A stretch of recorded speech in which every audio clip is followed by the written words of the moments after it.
Hillary Clinton isn't the off-the-cuff funny candidate I thought she was. Emails published by WikiLeaks reveal her staff trying to cook up spontaneous jokes for her about the email scandal. For a speech ahead of the Iowa primary, campaign chief John Podesta suggested a joke about Donald Trump and Clinton's Benghazi testimony. Here it is. I used to be obsessed with Donald Trump's hair. That was until I got to spend 11 hours staring at the top of Trey Gowdy's head.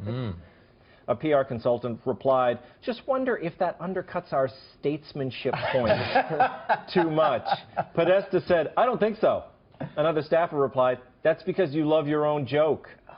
Campaign manager Bobby Mook also had a suggestion. He wrote, is there some Apprentice joke to make?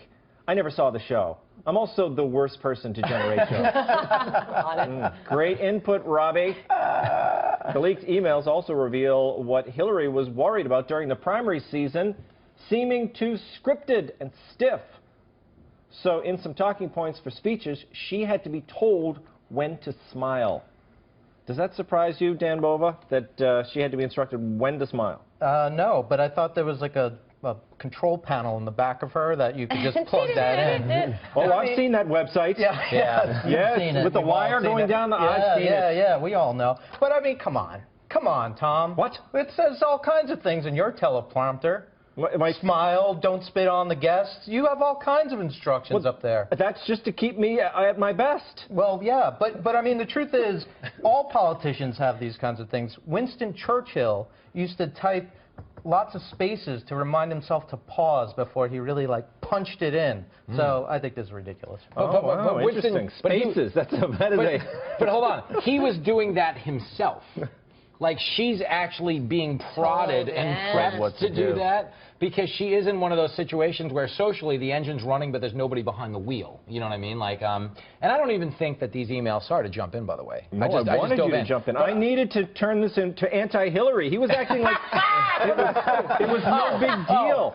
Here comes the Twitter storm. I don't know. I don't feel that way at all. But I think people are, like, making too big of a deal about this because these really weren't for Hillary. They were for the body double that covers for her on the stomach. But at least Hillary knows her weakness, right? Could you imagine if they didn't give her anything to do, what she would be like? Yeah. I mean, she would, like, turn into some sort of, like, Terminator-type robot. Yeah. But can't she? I mean, she's been around a while. You know, she can't come up with a quip. No, you're right. And every time she has to show any shred of human softness, she absolutely short-circuits. The most awkward moment in the first debate was when she told that story about her childhood, where she talked about her dad in the drapes.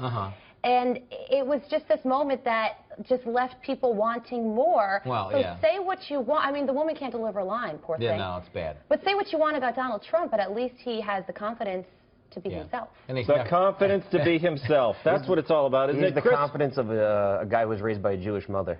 Yeah, right? Are you saying he's overconfident? Because oh, yeah, no. I haven't noticed that about Trump. No, not at all. Now that you say it, though, it is true.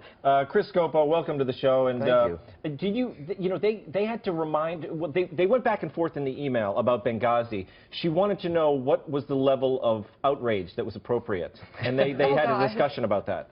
Oh, yeah, I can't believe, I mean, I actually have no idea what you're talking about. I'm not really into politics, but I'll be honest here, I did not read that part of the statement today. No, that's not, we didn't send that to you, but it was just something I noticed in my own research. But why do we, why doesn't she just be who she is? Just like cold, calculating person. Like, we all know that's what she is. It's like everyone wants her to be likable and like, oh, I could have a beer with her. Like, who's going to have a beer with the president? Like, that's never going to happen. It did happen with Obama. He had beers. Remember, he was always having beers on the lawn, wasn't he? Wow. One day, maybe. So I think Donald Trump and Hillary Clinton obviously have opposite problems, where Hillary Clinton is very guarded and conserved and wants to protect her image, and Donald Trump is a total loose cannon. So what I think is that they both need best friends. Yeah. Because who's really friends with these people, right? No. So I think they need somebody that they don't pay to tell Hillary Clinton to be more confident, Donald Trump to tone it down. They'd be better candidates. They just need a friend. I think Mike can be his. What if they need each other? His friend. Well, they be each other. No, that's a horrible thought.